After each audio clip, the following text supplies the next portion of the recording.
बोलो जयकारा बोल मेरे श्री गुरु महाराज की जय। बोलो साचे दरबार की जय। श्री सद्गुरुदेवाय नमः। श्री परमहंस अद्वैत मत अमर ज्योति श्री द्वितीय पातशाही जी महाराज श्रीमुख प्रवचन संख्या 33। दिल सागर के समान है, इसमें बुलबुले जीव के संकल्प विकल्प और विचार हैं। ये विचार ही अंत समय यमदूत बन जाते हैं। जिस मनुष्य ने संकल्प विकल्प समेट लिए, मानो उसको मोक्ष की प्राप्ति हो गई। इन विचारों को अपने जीवन काल में ही समेटना है। यदि विचार साथ चले गए तो वे वासना का तूफान खड़ा कर देते हैं। मृत्यु के पश्चात और भी बढ़ जाते हैं। वासना अनुसार ही दूसरा जन्म मिलता है, इसलिए इस जन्म में ही वासनाओं का अंत कर लेना चाहिए। प्रवचन संख्या 34। श्री रामचरितमानस में लंका कांड में श्री रामचंद्र जी रामेश्वर में शिवलिंग स्थापन करते समय उपदेश देते हैं। चौपाई। शिवद्रोही मम भगत कहावा, सो नर सपने हूँ मोहि न पावा। शिवद्रोही मम भगत कहावा, सो नर सपने हूँ मोहि न पावा। शिवद्रोही अर्थात शिव जी में श्रद्धा ना रखने वाला वही है जिसका शिव नेत्र खुला ना हो। जिसका तीसरा नेत्र बंद है, वह कदापि अपने इष्ट देव आत्मदेव को नहीं मिल सकता, अर्थात उनका भक्त नहीं कहला सकता। गोस्वामी तुलसीदास जी ने अपने सद्गुरु की श्रद्धा भाव से सेवा करके सहज समाधि के साधन को अपनाया। उन्होंने अपने अंदर सर्वव्यापी प्रभु राम को पाया। बिना सहज समाधि के जीव आत्मदर्शन नहीं कर सकता। इस युक्ति का ज्ञान साधक को पूर्ण सद्गुरु द्वारा ही प्राप्त हो सकता है। प्रवचन संख्या 35। पिंड देश और ब्रह्मांड देश क्या है? मानव कुरुक्षेत्र की रणभूमि है, जहाँ एक और पिंड में 10 इंद्रियाँ और 11वां मन, ये 11 अक्षोहिणी सेना दुर्योधन की स्थित है। जबकि दूसरी ओर ब्रह्मांड देश में आँखों के मध्य देश से आरंभ होकर सत्यलोक तक 7 स्थान हैं। यही पांडवों की 7 अक्षोहिणी सेना है। अब जीव का धर्म है कि वह अपने को धनुर्धारी पांडव पुत्र अर्जुन बना ले और भगवान श्री कृष्णचंद्र जी महाराज को सारथी बना ले। अपनी सुरती रूपी रथ को दोनों सेनाओं के मध्य ठहराकर त्रिकुटी में सद्गुरुदेव महाराज जी का ध्यान जमावे। तभी कौरव दल रूपी अनंत विषय वासनाओं का अंत होगा। सद्गुरु की कृपा दृष्टि और आशीर्वाद के बिना युद्ध में विजय प्राप्त नहीं हो सकती। इसका पूर्ण रहस्य संत सद्गुरु ही बता सकते हैं। प्रवचन संख्या 36। प्रकृति सब किसी को सूर्य की रोशनी, वायु, चंद्रमा की रोशनी एवं शीतलता, जल, अग्नि आदि पदार्थ समान भाव से देती है। उसके लिए ऊंच नीच, अमीर गरीब किसी के लिए कोई पक्षपात नहीं है। वे सब के लिए समान रूप से अपना कार्य कर रहे हैं, चाहे कोई उनसे लाभ ले अथवा कम। यह सब मनुष्य की अपनी प्रवृत्ति पर निर्भर है। इसी प्रकार सत्य नाम जो पूर्ण सद्गुरु से प्राप्त किया जाता है, ये सत्य नाम सबके लिए समान प्रकाश देने वाला है। गुरबाणी में आया है कि बीज मंत्र सरब को ज्ञानु, चौवर नाम ही जपे कोई नाम, जो जो जपे तिसकी गति होई, साध संग पावे जन कोई। सत्पुरुषों के बताए हुए सत्य नाम को ब्राह्मण, क्षत्रिय, वैश्य और शूद्र चारों वर्णों में से कोई भी प्राणी श्रद्धा भाव से जपता है, वही आवागमन के चक्कर से भी मुक्त हो जाता है। यहाँ ऊंच नीच, अमीर गरीब का कोई भेदभाव नहीं। ये तो अपनी अपनी कमाई पर निर्भर है। जो जितनी अधिक कमाई करेगा उतना ही अधिक आत्मिक उन्नति की ओर बढ़ता जाएगा। अतएव इस सत्य नाम को सत्पुरुषों से प्राप्त कर इसकी कमाई करना ही मानव जीवन का ध्येय है। प्रवचन संख्या 37। दोनों भौहों के ऊपर मस्तक में त्रिकुटी का स्थान है। ये त्रिकुटी आकृति में लंका के तुल्य त्रिकोण सी बनी हुई है। लंका में पहुंचने वाले अकेले पवन पुत्र श्री हनुमान जी थे। हनुमान का अर्थ है मान का हनन करना, अर्थात मान का हनन करके अजपा जाप का साधक ही अपने इष्ट देव भगवान के ध्यान में अपने आप को संकल्प विकल्पों के से शून्य करके त्रिकुटी देश में पहुंच सकता है। वहाँ पर ही सुरती रूपी सीता को भगवान श्री राम का संदेश देगा और फिर अहंकार रूपी रावण के हाथों में जकड़ी हुई सीता को उसके पंजे से मुक्त कराकर राम से मिला सकता है। इस रहस्य का विस्तार संत सद्गुरुदेव ही समझा सकते हैं। प्रवचन संख्या 38। साधारणतः देखा जाता है कि दुनिया के कामों में सब अपने अपने काम की समझ रखते हैं। जैसे एक दुकानदार अपने सामान को खरीदने व बेचने की समझ रखता है, परंतु दुकानदार न्यायालय के नियम को नहीं जानता। इसी तरह एक मजिस्ट्रेट या वकील जो न्यायालय के कामों में निपुण है, वह दुकानदारी के काम को नहीं जान सकता। इसी प्रकार सब अपने अपने कामों में निपुण होते हैं। दुनियादार या संसारी लोग दुनिया के कामों के में भले ही निपुण हों और समझदार हों, परंतु परमार्थ के कामों में उनकी समझ काम नहीं करती। परमार्थ के कार्य से संत महात्मा ही अच्छी तरह परिचित होते हैं। कोई भी मनुष्य मन व काम, क्रोध, लोभ, मोह, अहंकार आदि से स्वयं छूट नहीं सकता। धन एकत्र करना, विद्या पढ़ना या किसी प्रकार का गुण ग्रहण करना, ये सब बुद्धि की सीमा में सीमित है। बुद्धि से संसार के सब काम किए जा सकते हैं, परंतु काम, क्रोध, लोभ आदि व मन या मन के विकारों को समझना बुद्धि का काम नहीं।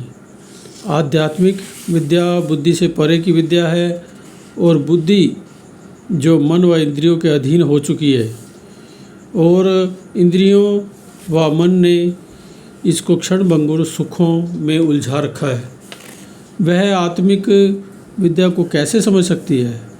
बुद्धि से धन तो बढ़ाया जा सकता है, परिवार में के मोह में फंसाया जा सकता है, लेकिन इनसे दूर नहीं किया जा सकता।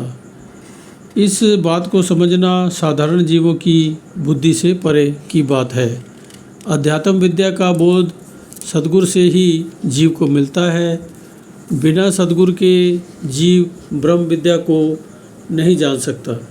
ब्रह्म विद्या या अध्यात्म विद्या के समझने से ही जीव आत्मा के देश में पहुंच सकता है। ये काम जब भी होगा सद्गुरु की कृपा से ही होगा।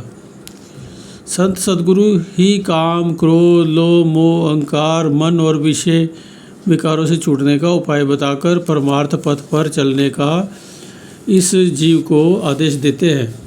जो जीव संत सद्गुरु के बताए हुए नाम की कमाई करते हैं वे सरलता से इन मानसिक विकारों से छूटकर आत्मा के देश में पहुंच जाते हैं। प्रवचन संख्या 39। यदि कोई मनुष्य यात्रा के समय अपने निवास स्थान से दूर ये नहीं बता सकता कि मैं कौन हूँ, यहाँ से कहाँ से आया हूँ और मैंने कहाँ जाना है, तो उसे सब बुद्धिहीन ही समझेंगे। इसी तरह इस जीव को भी स्वयं का कुछ पता नहीं है कि मैं कौन हूँ, कहाँ से आया हूँ, किस उद्देश्य से आया हूँ और मैंने अंत में कहाँ जाना है। संत महापुरुषों की दृष्टि में ये जीव की अज्ञानता है। शास्त्रों में इस जीव को ईश्वर का अंश कहा गया है। वह ईश्वर सब में व्यापक है। रामचरितमानस में लिखा है, चौपाई, व्यापक एक ब्रह्म अविनाशी, सतचेतन घन आनंद राशि,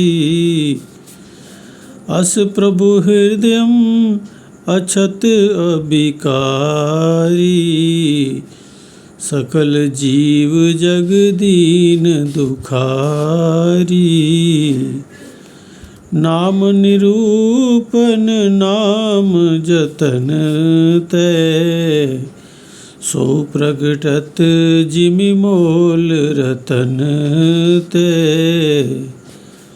बालकांड गोसाई तुलसीदास जी कहते हैं कि ईश्वर पार ब्रह्म अविनाशी सत और चेतन सत है तथा वह आनंद का भंडार सब जगह व्यापक कण कण में समाया हुआ है। ऐसे विकार रहित प्रभु जीव के हृदय में रहते हुए भी जगत के सब जीव दीन दुखी हैं। नाम के यथार्थ स्वरूप महिमा रहस्य प्रभाव को जानकर श्रद्धा पूर्वक यत्न साधन करने से ही हृदय मंदिर में प्रभु का दीदार होता है। जिस प्रकार रत्न को प्राप्त कर लेने पर पारखू ही से ही उसके मूल्य की जानकारी होती है। अब सोचना यही है कि जीव ईश्वर का अंश होने पर भी दीन दुखी क्यों है। इसका कारण यही है कि जीव को स्वयं का कुछ पता ज्ञान नहीं है कि मैं ईश्वर का अंश हूँ। अपनी वास्तविकता को भूलकर वह दुखी व अशांत रहने लगा है। जीव ने स्वयं को माया रूप मान लिया है और अपने आप को इससे छुड़वा नहीं सकता।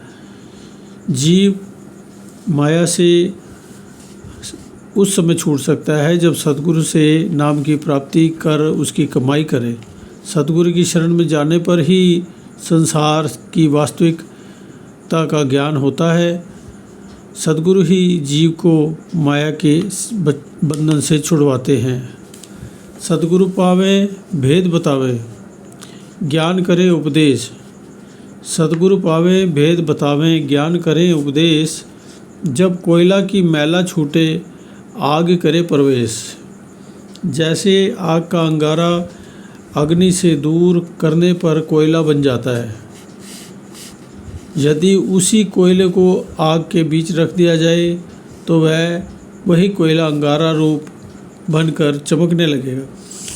इसी तरह से जय जीव भी मालिक से अलग होकर माया में उलझकर कोयला रूप बन गया है। सद्गुरु के उपदेश से ज्ञान की अग्नि से यह जीव प्रकाश रूप बनकर मालिक के साथ मिल सकता है। जहाँ से यह अलग हुआ है, परंतु जीव इस काम को स्वयं नहीं कर सकता। सद्गुरु ही जीव को निज स्वरूप का ज्ञान कराते हैं। तब इस जीव को वास्तविकता का पता लगता है कि मैं ईश्वर का अंश हूँ, मुझे ईश्वर के साथ मिलना है। ईश्वर के साथ मिलने पर ही जीव सुख व आनंद का अनुभव करता है। इसलिए सद्गुरु के नाम से नाम उपदेश की प्राप्ति करके जीव को मालिक के साथ मिलने का प्रयत्न करना चाहिए। जीव को सद्गुरु द्वारा बताए हुए मार्ग पर चलने की अत्यंत आवश्यकता है।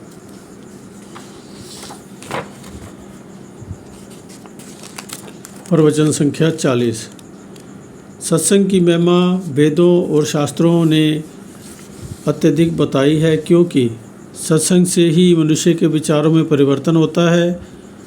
इस मनुष्य को आदि, व्याधि, उपाधि 3 प्रकार के रोग लगे हुए हैं, जिससे जीव कई जन्मों से दुखी है।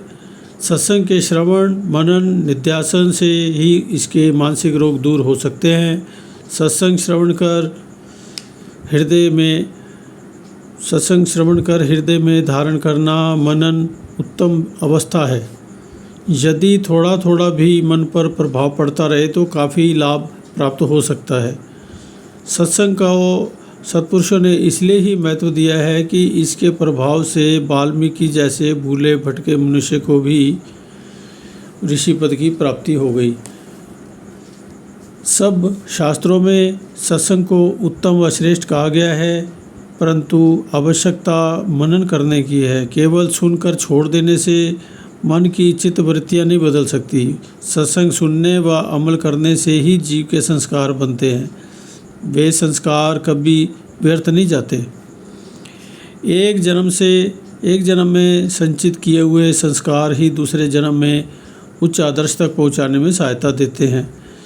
इस विषय में ध्रुव प्रहलाद के प्रमाण साक्षी हैं। बाल्यावस्था में ही उनकी रुचि ईश्वर की ओर थी।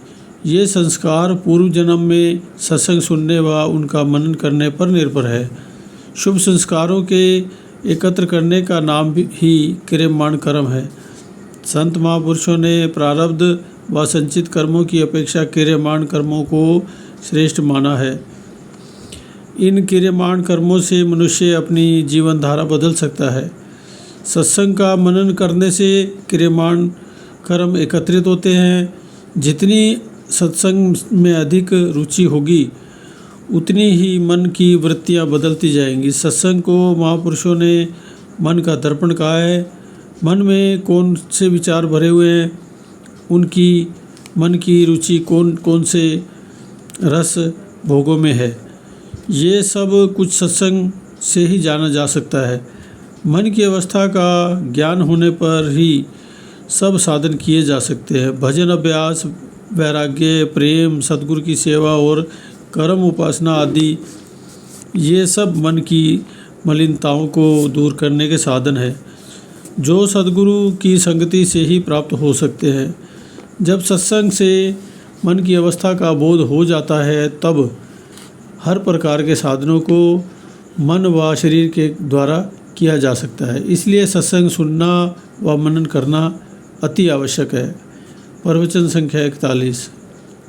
श्री रामचरितमानस में लिखा है चौपाई। धर्म ते बिरती जोग ते ज्ञाना, ज्ञान मोक्ष प्रद वेद बखाना, जाते बेगी द्रवौ में बाई, सो मम भगति भगत सुखदाई। अरण्यकांड।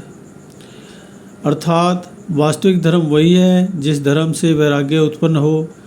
जिन धर्म कर्मों के करने पर अहमता उत्पन्न हो उसे धर्म नहीं कहा जा सकता। वैराग्य से योग तथा योग से ज्ञान की प्राप्ति होती है। यही वेदों ग्रंथों ने भी बतलाया है कि ज्ञान मोक्ष का देने वाला है, परंतु ज्ञान का मार्ग सरल नहीं है। इससे सरल साधन भक्ति जिससे मालिक शीघ्र प्रसन्न होते हैं। श्री रामचंद्र जी स्वयं निज मुख से फरमाते हैं कि मुझे भक्ति प्रिय है और वही भक्तों को सुख देने वाली है। ये सोचना है कि भक्ति कैसे प्राप्त होती है। भक्ति सद्गुरु की सेवा, सद्गुरु के चरणों में दृढ़ विश्वास, सत्पुरुषों की पावन संगति से प्राप्त होती है। जब तक पूर्ण संत सत्पुरुषों की संगति प्राप्त ना हो तब तक इन सब गुणों को अर्थात सेवा, त्याग, वैराग्य एवं भक्ति को प्राप्त नहीं किया जा सकता। भक्ति का दूसरा नाम ही धर्म है। अतः इन सब गुणों को प्राप्त करने के लिए सद्गुरु की शरण लेना तथा प्रेम विभोर होकर श्रद्धा सहित उनकी सेवा करना अति आवश्यक है। प्रवचन संख्या 42। आत्मिक सुख अर्थात ब्रह्मांड देश के अमर सुख खांड के समान है और शारीरिक भोग ऐश्वर्य अर्थात पिंड देश के रस रेत के समान है। मनुष्य की सुरती पिंड देश के रसों में फंसकर ब्रह्मांड के अमर सुखों को भुला चुकी है। सुरती को पिंड देश अर्थात शारीरिक भोग ऐश्वर्यों से मुक्त कराकर ब्रह्मांड देश में पहुंचाना ही आत्मा का परमात्मा से मिलाप है। परम संत श्री कबीर साहब जी फरमाते हैं, शक्कर फैली रेत में गज मुख चुनी न जाए, चोंटी बनकर बीन ले मजे मजे से खाए। शक्कर फैली रेत में गज मुख चुनी न जाए, चोंटी बनकर बीन ले मजे मजे से खाए। जैसे चोंटी ही चीनी और रेत को अलग कर सकती है, हाथी नहीं। ऐसे ही जब सुरती स्थूल बनकर शारीरिक भोग ऐश्वर्य में फंसी रहेगी तब तक आवागमन से त्राण नहीं मिल सकता। आत्मा सूक्ष्म सत्ता है, इसलिए सुरती को सूक्ष्म चूंटी बनाने में ही ब्रह्मांड का मार्ग ज्ञात होगा। ब्रह्मांड में पहुंचकर ही आत्मा का बोध हो सकेगा। सुरती को सूक्ष्म बनाने का साधन पूर्ण सद्गुरु से ही मिल सकता है। वे ही सुरत शब्द योग का साधन बताते हैं। आत्मा तथा शरीर का अलग अलग रहस्य इसी साधन से ही ज्ञात होता है, जिससे जीव 84 लाख योनियों से छुटकारा पा सकेगा। अतः ये आवश्यक है कि मानव जन्म को पाकर जीव संत महापुरुषों की संगति तथा उनकी चरण शरण ग्रहण कर आवागमन से छुटकारा पाने का प्रयत्न करे, सुरती को आत्मा से मिलाए। संत महापुरुषों के आचरण में जीवन के प्रभाव से उनके मुख से फरमाए गए श्री प्रवचनों पर मनन करने से हृदय पर गहरा प्रभाव पड़ता है। मन की समस्त मलिन प्रवृत्तियाँ शुद्ध हो जाती है तथा मन प्रभु भक्ति के आनंदमय स्रोत से भक्ति रूपी अमृत का पान करने लगता है। अब अतः सब प्रेमी जन श्री सद्गुरुदेव महाराज जी के इन पावन सद्वचनों के अमृत का पान कर कृतार्थ हो। बोलो जयकारा बोल मेरे श्री गुरु महाराज जी की जय।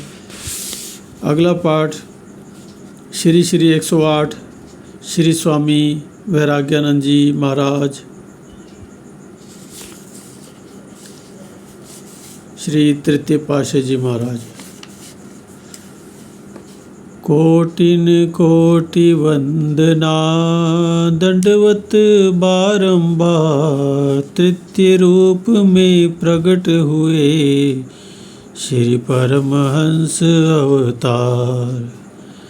प्रेम भंडारी सतगुरु प्रेम स्वरूप सुहाए, अनुपम सुख से भर दिया प्रिय प्रेम अमिये बरसाए। सेवा भक्ति नाम का खोल दिया भंडार, भ्रमर बने प्रेमी हृदय पाकर करुणागार। पुष्प वृष्टि करें देवगण, दिव्य हुई झनकार। चौकुंठी यशोगान की, गूंजी जय जयकार। तमसो माँ ज्योतिर्गम्य, अंधकार से मुझे प्रकाश की ओर ले चलो। भारत के इस पावन उच्च सिद्धांत अनुसार प्रकृति सुव्यवस्था करती है। श्री परमहंस अद्वैत मत के संप्रदाय को सजीव रखने तथा आध्यात्मिक अमर ज्योति को युग युगांतरों तक स्थिर रखने के लिए समय ने करुण पुकार की और प्रकृति इस पुकार की प्रबंधक बनी। युग देश काल व परिस्थिति के अनुसार सर्वगुण संपन्न निष्काम कर्मवीर योगी प्रेम के आगार संत स्वरूप श्री सद्गुरुदेव महाराज जी श्री तीसरी पातशाही जी के दिव्य स्वरूप में अवतरित होने का प्रकृति ने संदेश दिया। जब भी विलक्षण विभूतियों का प्रादुर्भाव हुआ, उन्होंने देश काल परिस्थिति के अनुसार समय पर अपना रूप प्रकट किया तथा अद्भुत कार्य कर दिखाए। मेघ के समान परोपकार कर जन जन को मुदित किया। श्री 108 श्री स्वामी वैराग्यानंद जी महाराज श्री तीसरी पातशाही जी भी उन्हीं विभूतियों में से एक थे।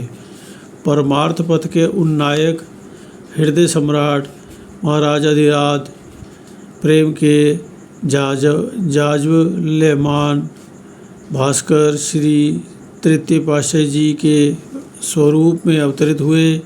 आपने आर्त विकल दुखी जीवों पर ऐसी प्रेम वृष्टि की जिससे सर्वसाधारण जन भी कृतार्थ हो गए। आपकी प्रेम भक्ति अनूठे रूप में सबके सन्मुख आई। जिसने भी इस प्रेम सरोवर में डुबकी लगाई वह कृत्य हो गया।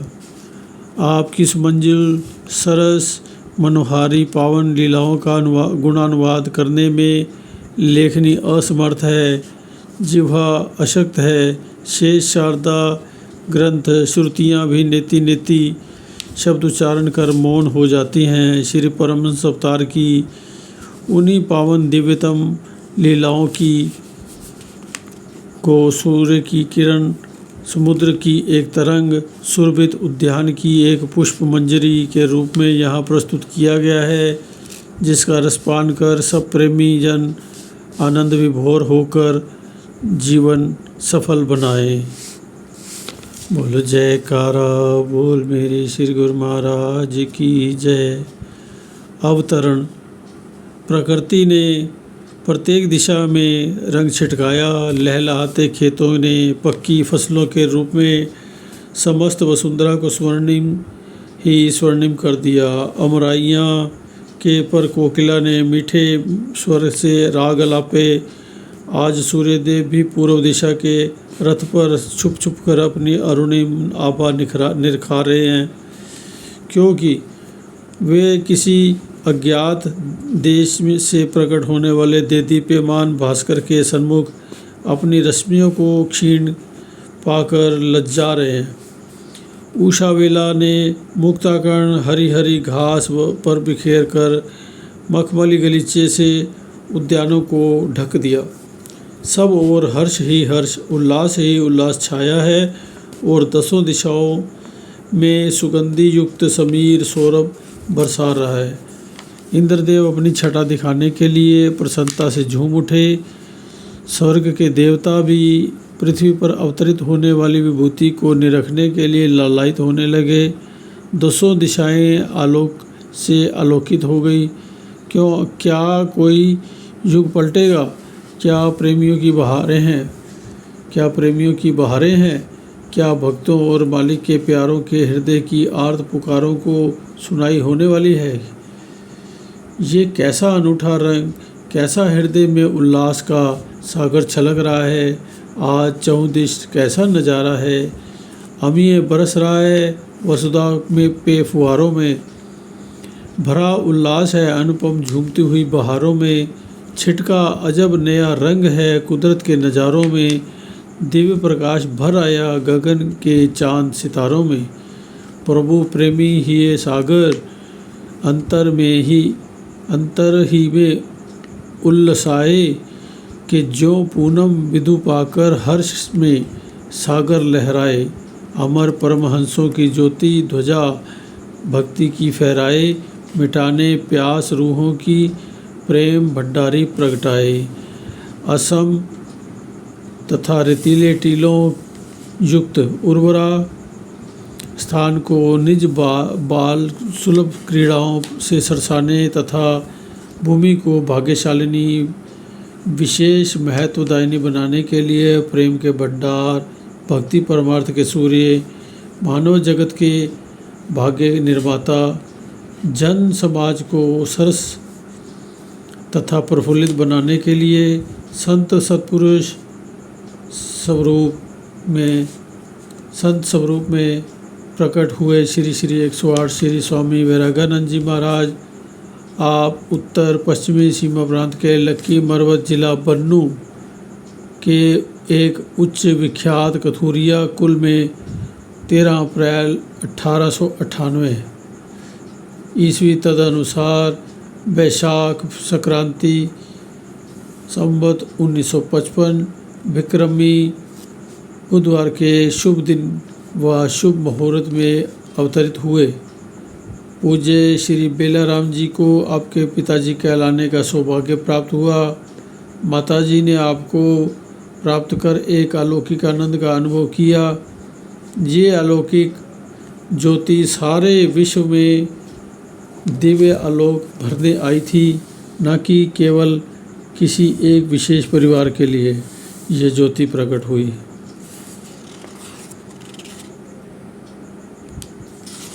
जन्म के समय ही अधरों पर पुष्पों सी मुस्कान, रक्तिम कपोल तथा मस्तक पर एक दिव्य ज्योति की आभा शोभायमान थी। चरण कमलों पर अवतारी महापुरुषों के जैसे चक्र चिन्ह थे। जन्म के समय जो अन्य आत्मीय स्त्रियां पास में खड़ी थी, उन्होंने देखा कि आपके मस्तक के ऊपर की ओर एक कान से दूसरे कान तक गोलाकार प्रकाश की रेखा है। पुनः उस कमरे में से आती हुई इत्र फुलेल आदि की अलौकिक सुगंधी प्रतीत हुई। वे एक दूसरे से धीरे धीरे कहने लगी, बालक तो कोई चमत्कारी महापुरुष के लक्षणों से युक्त लगता है, परंतु इस समय इत्र फुलेल आदि की सुगंध कहाँ से आ रही है। इतना कहकर वे सारे कमरे में सुगंधित वस्तुओं को ढूंढने लगी, ताकि उन्हें वहाँ से हटाकर बाहर रख दिया जाए, परंतु वो कहीं से भी प्राप्त ना हो पाई। इसी समय में माता जी ने तनिक अपना सिर उठाकर देखा तो शिशु के मस्तक पर मणि जैसा प्रकाश दिखाई दिया। उन्होंने शिशु को वस्त्र से ढाँप दिया। कुछ ही क्षण में वह प्रकाश और सुगंधी अगोचर हो गई। अब पूज्य माता जी मन में विचारने लगी कि बड़े बूढ़ों से प्राय ये सुना जाता है कि या तो मणियुक्त शिशु की आयु बहुत कम होती है या उसकी माता की। वे दिल ही दिल में आपकी दीर्घ आयु के लिए बलैयाँ लेने लगी। आप जी की पूज्य माता श्री सत्वगुण प्रधान साधु प्रकृति की थी। काश कि पूज्य माता जी को आपकी पावन अद्भुत लीलाओं को निरखने का समय मिलता, परंतु ऐसा ना हुआ। वे इस विलक्षण गुणों से युक्त विभूति को जन्म देकर कुछ समय बाद इस संसार से चल बसी। नामकरण के दिन आपका नाम श्री द्वारा राम जी रखा गया। पंडित जी ने उस दिन आपके मस्तक पर एक अति दिव्य ज्योति देखी, परंतु उन्होंने जब श्री चरण कमलों और कर कमलों को निहारा तो एक अलौकिक महापुरुष के चिन्हों के व चक्रों से युक्त पाया। उन्होंने मन ही मन प्रसन्न होकर वंदना की। केवल इतने ही शब्द मुख से उच्चारित किए कर मौन हो गए कि ये तो कोई विलक्षण बालक ही दिखाई देता है। मुखमंडल निहार निहार कर अपने को कृतार्थ करने लगे। बस मन में एक वेदना भरी हूक उठी, जिसे होंठों पर के बीच में ही गुनगुना कर रह गए। वे पंडित जी थे। पंडित जी, वह हूक थी, काश मैं भी इतने समय तक जीवित रह सकूं, जिससे इस शिशु के बढ़ते हुए यश व पावन लीलाओं को निरख सकूं। बोलो जयकारा बोल मेरे श्री गुरु महाराज की जय। अंतर्यामी भगवान की जय। घटघटवासी भगवान की जय। श्री प्रयागधामवासी भगवान की जय। श्री परमहंस दाता दयाल जी भगवान की जय। बोलो जयकारा बोल मेरे श्री गुरु महाराज की जय।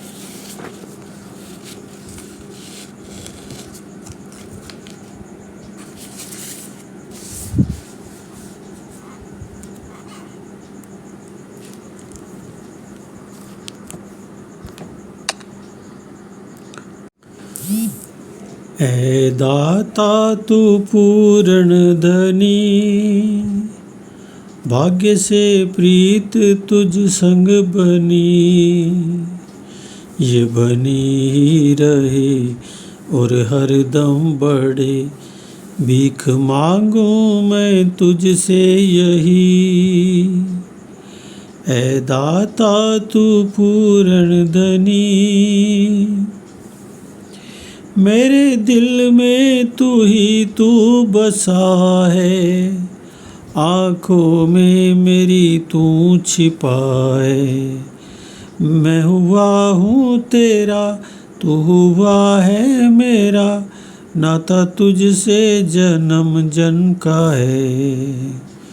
तार टूटे ना हरगिज़ कभी, भाग्य से प्रीत तुझ संग बनी।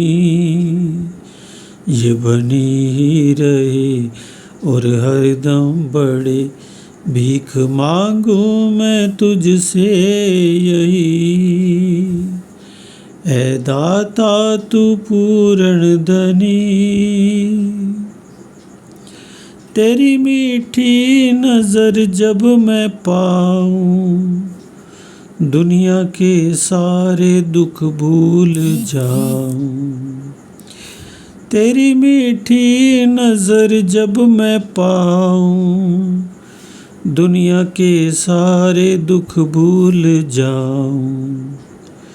और आशा नहीं अभिलाषा नहीं, सदा कृपा की दृष्टि ही चाहूं। जिस पे कायम मेरी जिंदगी, भाग्य से प्रीत तुझ संग बनी। ये बनी ही रहे और हरदम बढ़े, भीख मांगू मैं तुझसे यही।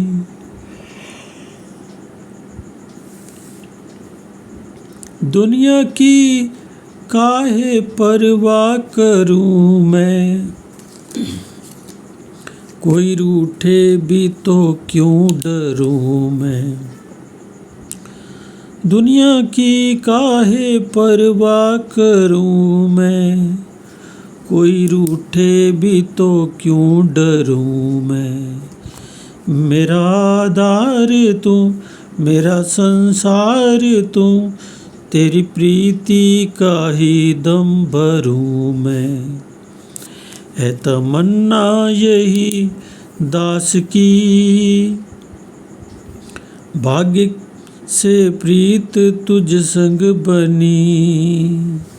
ये बनी ही रहे और हरदम बढ़े, भीख मांगू मैं तुझसे यही। ऐ दाता तू पूर्ण धनी, भाग्य से प्रीत तुझ संग बनी। ये बनी ही रहे और हरदम बढ़े, भीख मांगू मैं तुझसे यही, ऐ दाता तू पूर्ण धनी। बोल जयकारा बोल मेरे श्री गुरु महाराज की जय, बोल साचे दरबार की जय।